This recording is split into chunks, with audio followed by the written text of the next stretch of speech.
We are pleased to be joined by Indiana head coach Curt Cignetti and Miami head coach Mario Cristobal. Coach Cignetti will start with you for an opening remarks when you're ready.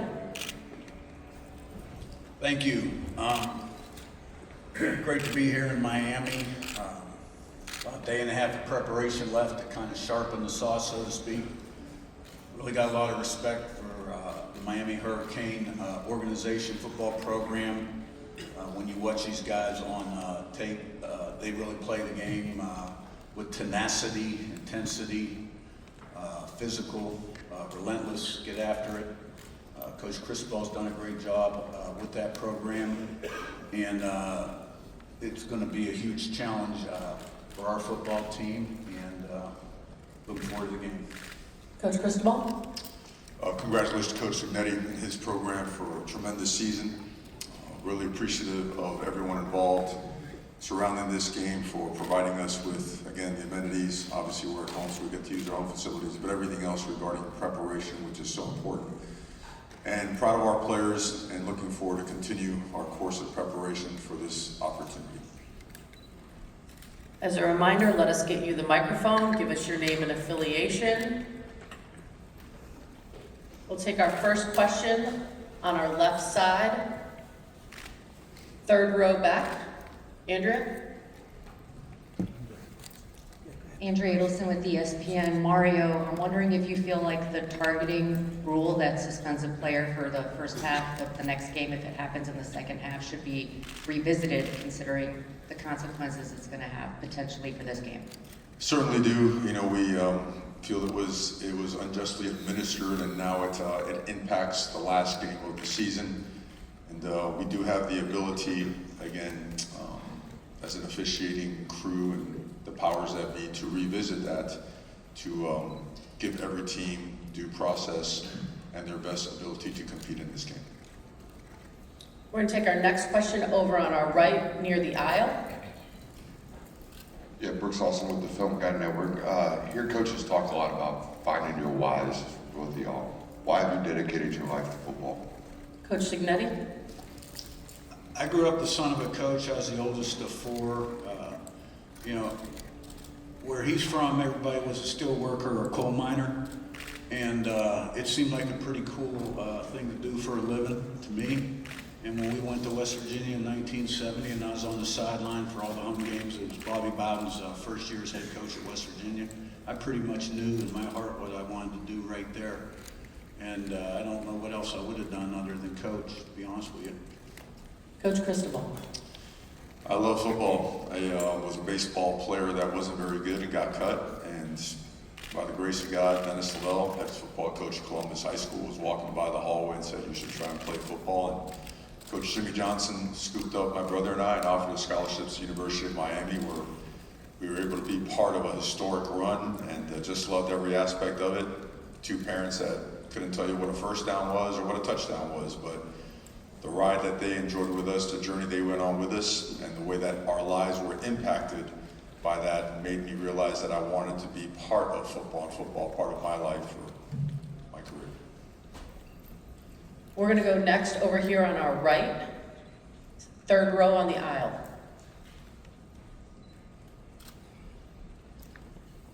Dan Tortora, wakeupcalldt.com. For both coaches, your journeys have been different to get to this path, which is what you can say about maybe the most rewarding part of working with your specific student athletes and what it's been like for you to lead this group this season to this final moment. We'll start with Coach Cristobal on this one. I think it's twofold. I think that oftentimes we don't mention the fact that we have learned as a staff as much from our players as we could ever teach them, and that's awesome. But the fact that you can alter the course and be the last pit stop for these young men as they go to their next step for the rest of their lives is legitimately impactful in so many ways, and helps you be a better father, a better husband, a better leader. And I think that it also grants us the opportunity to impart some of that knowledge and some of those ways upon them, and hopefully they can carry that with them. Coach Cignetti.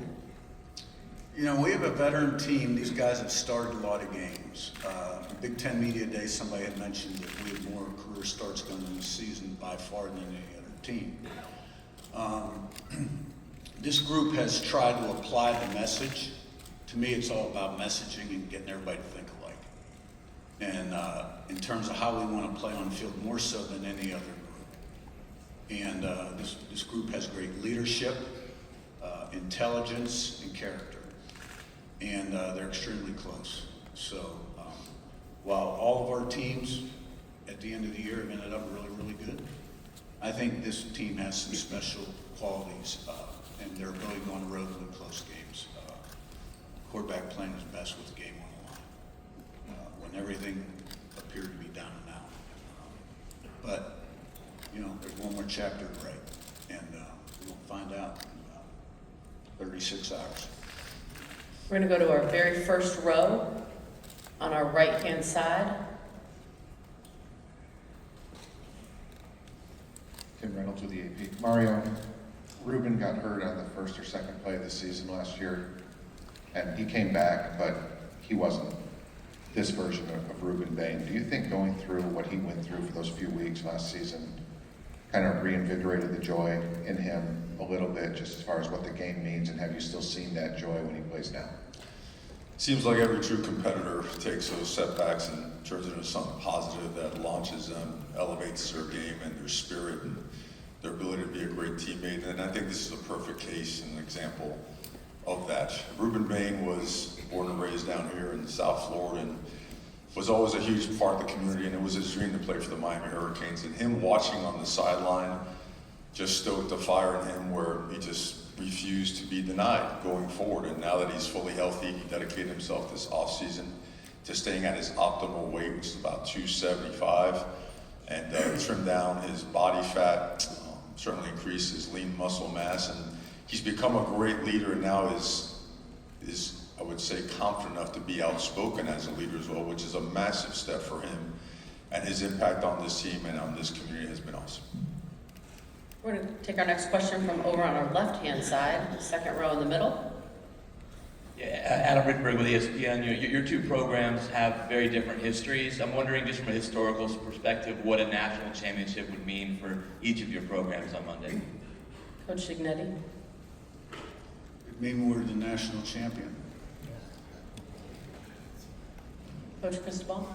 It would mean we're the national champions. We're going to take our next question over on the right middle, how about halfway back? This is Joey Constant with the CFP media team. What does winning look like besides the final score? What are you implementing into your players day in and day out? Coach Cristobal. I'm sorry, where's the question coming from? I lost sight. Over on the right-hand side, about halfway back. Okay, one more time, I'm sorry, please. What does winning football look like beyond the final score? What are you implementing into your players day in and day out?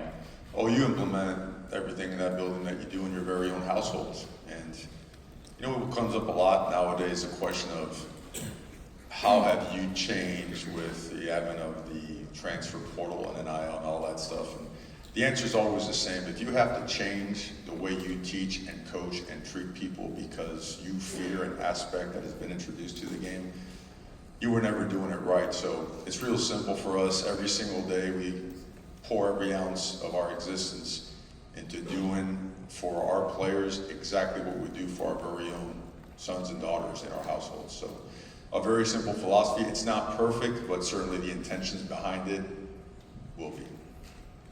Coach Signetti. You know, I think the game of football applied correctly, teamwork, leadership, commitment, discipline, work ethic, sacrifice, perseverance, resiliency, relentlessness, a lot of qualities that can help people become more successful later in life. We're going to stay on the right-hand side, third row back. Kirk Bowles from the Houston Chronicle.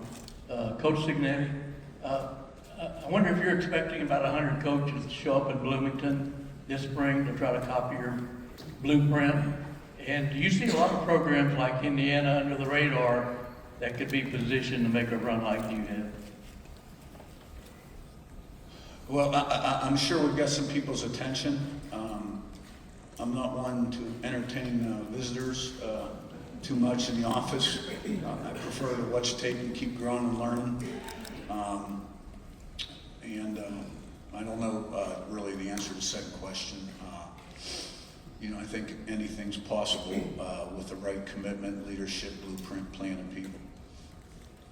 Our left-hand side, first row. Hi, Coy Wire, CNN. Coach Signetti, growing up as a young kid with your dad around and some of the other legendary coaches you grew up with, Bobby Bowden and young Nick Saban there, what are some of the lessons you learned or even experiences that really impacted you as a young whippersnapper that really stuck with you? I think, my dad was a great leader, but he led by example. He had a certain presence to him. He had great work ethic and discipline. He overcame cancer twice. My senior year of high school, when he was head coach at West Virginia, was given his last rites twice. And really never got to quite finish what he started there. Coach Bowden, I can vividly remember a game at Maryland, halftime in the locker room. Something that will stick with me forever. In terms of him and the team, I'm not going to share that message. But I just think I learned a lot from my dad and the game, and I always knew what I wanted to do and drew from every person throughout my career, assistant and head coach. And while my journey is very unique, I think it did prepare me for this particular opportunity and the changes that have taken place in college football. We're going to go on the aisle on our right-hand side.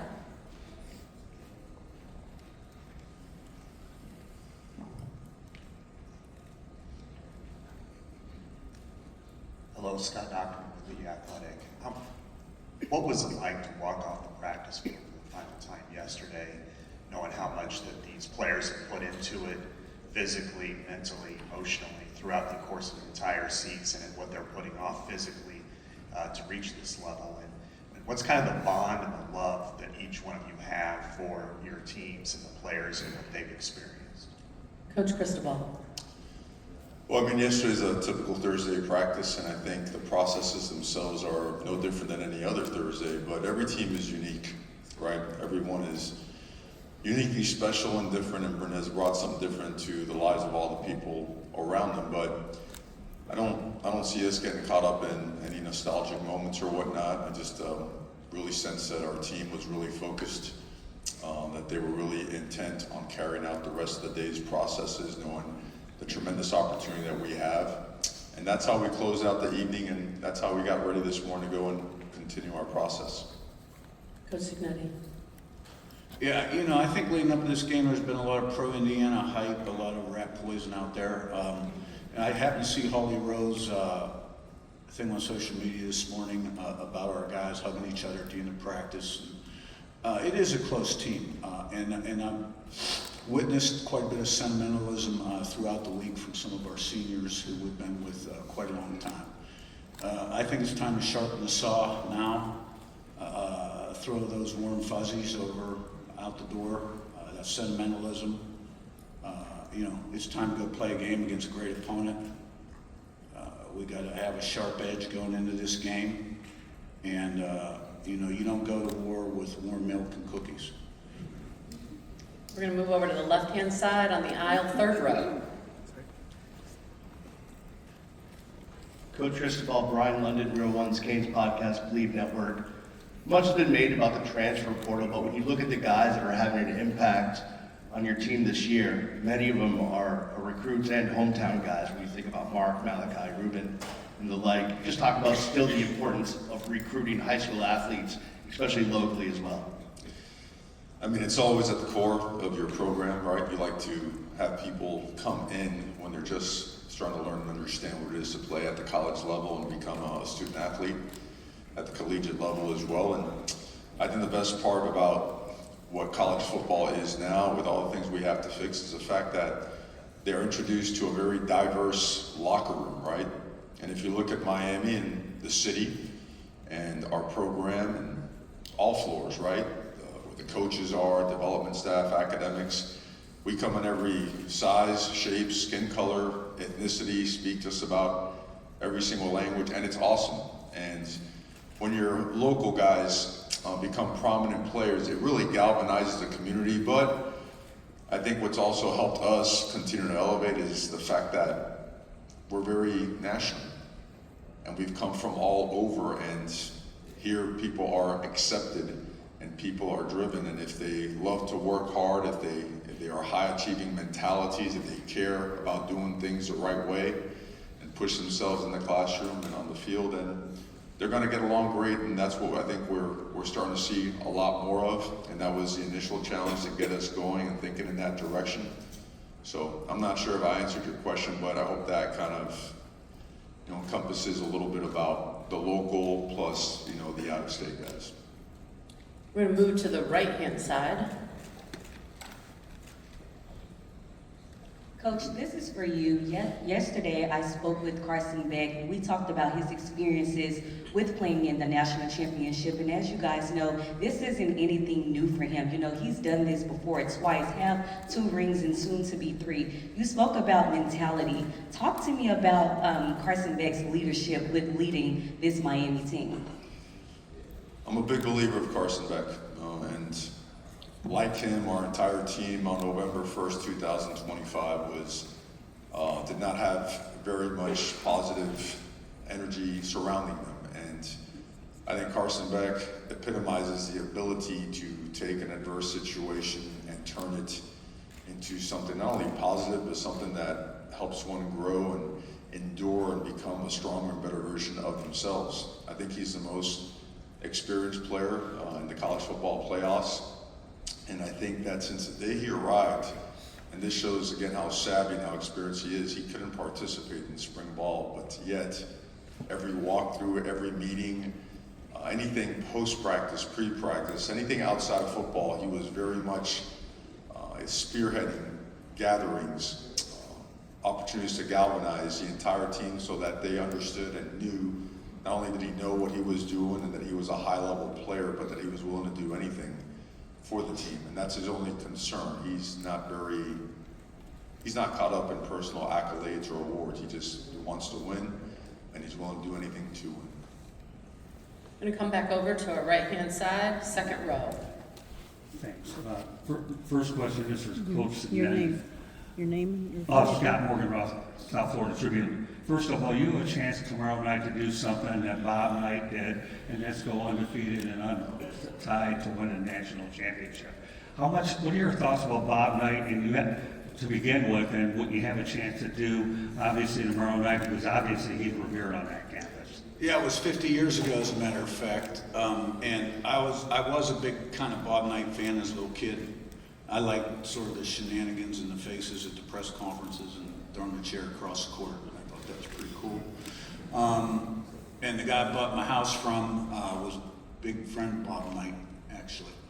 So, I think, but it really has no effect on what's going to take place here, 7:50 tomorrow night. And but it was 50 years ago, and if we're able to climb that mountain, it'll be a unique coincidence. And Mario, you obviously entered the tournament as a number 10 seed. How much did that drive you throughout there to prove a lot of people wrong, that you certainly believe that you deserve to be where you're going to be at tomorrow night to finish the job? Because a lot of times people use that as a way to motivate themselves to get to a tournament. Thank you. Yes, sir. I don't think the external stuff has ever been a motivator for our team. I think it's always been internal. I think our guys always want to prove themselves right. And I think the confidence and the trust in each other was something that just continued to build momentum throughout the course of the season. And it was a matter of just finally just looking at each other, looking in the mirror, and making a commitment to work out the details to allow us to win in the margins, right? Because college football nowadays, the margins are so small. And if you don't own those details, you're going to get your butt beat on any given day. So I think it was that. I think it was all internally driven, and proud of them for that. But I think that there's an appetite, there's an acknowledgement that there's a lot more improvement to be had and to be made. And I think that we've worked really hard over the course of the playoffs to continually get better. We're going to go to our right-hand side all the way back. Mackenzie Eason, University of Miami TV. This is for both coaches. With the transfer portal having been open for the past few weeks, how do you ensure that that buzz around the portal doesn't distract your team and players? Coach Signetti. I think we're beyond that point now. The first weekend it opened where you could have official visitors and had commitments. I had to deal with it the following day very briefly. And after that, I thought we were fine. It's the reality of college football. And I think the players understand it's a reality. It doesn't mean they accept or respond to the consequences of it very well all the time. But I don't see it as a big issue. Coach Cristobal. You handle everything like you handle everything. You handle it with honesty and with transparency, and put your cards on the table. Make sure you do your best to get people to put their cards on the table, and just operate from that standpoint. I think anything outside of that, whatever way it works out, it was meant to be. We're going to stay on our right-hand side, second row. I have a question for Coach Cristobal and Coach Signetti. Coach Cristobal, first of all, congratulations to you and the success that you had for the city of Miami. When you was recruited by Miami, you talk about how Michael Irvin on a visit actually said some choice words to you that inspired you to become a Miami Hurricane. Recently, Michael Irvin actually kissed you on national TV. It's on the cheek, by the way. Have you sat down with Michael Irvin and set some boundaries, or as long as you're winning, Michael Irvin can do whatever he wants to do? I'd rather not get kissed by Michael Irvin. Was a great teammate. In fact, he was one of the kind of hosts on when I was on an official visit at the University of Miami. Look, that was a day and age that I don't know if it'll ever be duplicated, and I say it all the time. Like, I'm a nobody. I'm a local kid that, by the grace of God, Gary Stevens believed in my brother and I and brought us over to the University of Miami, and Jimmy Johnson gave us a scholarship, and again, it changed everything. But I went to practices all the time, and I was so attracted to that brotherhood. Like, I wanted to be one of those dogs. Those guys were dogs. Those guys were competitors. They were relentless, and I wanted to be part of it. I just didn't know if I was ever going to be good enough. So I was excited, but I was terrified. And I soon learned that once you were part of that brotherhood, you're forever different. And I think unless you're a Miami Hurricane, that's hard to understand. So seeing all these guys come back, and not just the Hall of Famers and the popular guys, but the third and fourth string guy that maybe never got a chance to play, but is doing so well in life and has an awesome family. Seeing all these guys come back, and after 20 years of not being around and really not having the support that Miami needed, I think it's awesome. Our players love seeing them. They know, that coach is coach, and that the whole kiss thing, man, I'm never gonna live that down. But look, man, that guy's a brother to me. So are all those guys. So we're very honored and fortunate to have them with us for the ride. We're going to stay over on our right-hand side, fourth row in the middle. Good morning, coaches. Kelsey Jarrett, CFP Media Team. As you guys head into the last game of the 2025-2026 season, how would you guys describe your team's identity? Coach Signetti. You're talking about final preparation until kickoff? Is that what you're talking about? Okay. For us, it's a typical Friday, day before a game. We have a, certain thing we do for game 1, game 6. We'll do the same thing for this game. It's my job to do everything I can to make sure our team is totally prepared and has the right mindset going in, so they can put it on the field and play 1 to 150. And so today will be no different than any other Friday before a Saturday game. Coach Cristobal. Yeah, it's again pretty much the same response. I mean, it's Friday, and Friday has its own process and the things that we do, and certainly we're not going to break those things. And I think our players wouldn't expect anything else.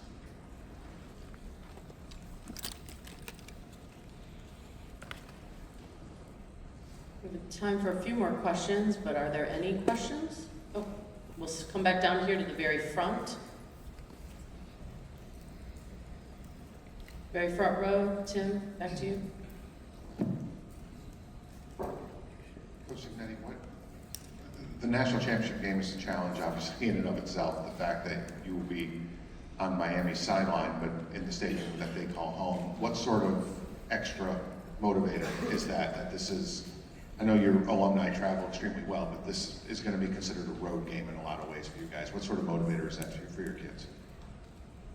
I'm not sure it's a motivator. It is what it is. It's factual. This is where Miami plays their home football games, and we're playing a game against them with a lot on the line. That's it, plain and simple. We're going to come back down here to the front. 2 down from our last question.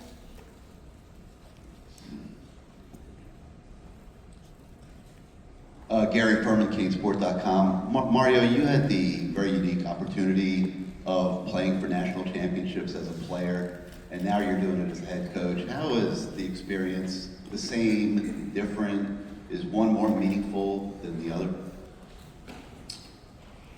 I mean, it's process right now, and I hate to give you a boring answer. I do. I know that, certainly haven't lit up this press conference by any stretch, but it's what we do, and I think that's, I think certain things you reflect upon after the season when it's done.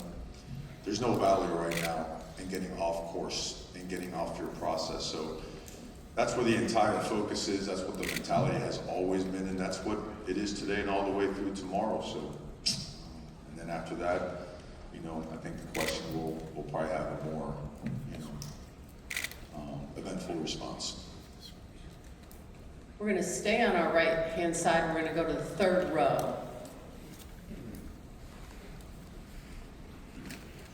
Serena Ravoyne, WHAS 11 in Louisville. Coach Signetti, what kind of challenge does Miami's defensive line give you guys on Monday? Yeah, I think that's where it all starts in football, is up front on both sides of the ball, and very impressive. They're deep, they're twitchy, they're strong, they're violent. I know Corey likes that word, violent. They're philosophically very similar to us in terms of disruption, TFL sacks, stop the run. They just do it a little different way. The ends are premier players. The inside guys are really, really good. They're too deep everywhere, and they're hard to block. And they do a nice job of tying the whole package in to keep you off balance, and they'll be a big challenge. We're going to now move over to our left-hand side, 1st row.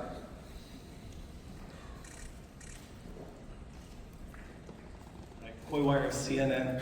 Coach Cristobal, as you were training and studying to become a Secret Service agent, can you describe how tormented you were internally when you kept thinking about your love of football, and what was that moment like when you finally decided you were going to chase that dream?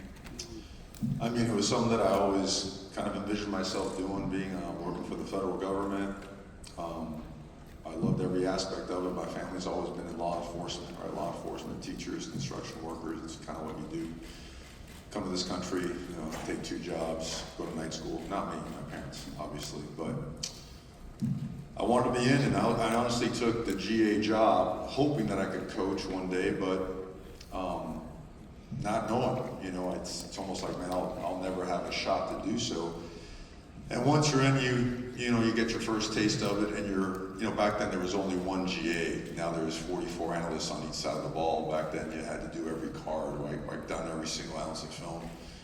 And making about $1.70 an hour, working 22-hour days, and a glutton for punishment. I loved it. And I remember being at the Gator Bowl with a bunch of the players, young.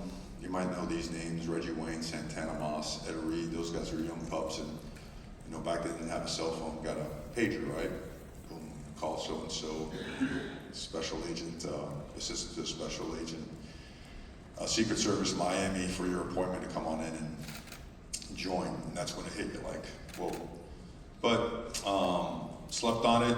I woke up in a panic. I love football. I've always loved football. Didn't really play for anybody else or wanted for anybody. I just loved it, and I wasn't willing to let that opportunity go again. So by the grace of God, I was able to move my stuff back in my GA office, which Davis, Larry Coker took me back and gave me the opportunity.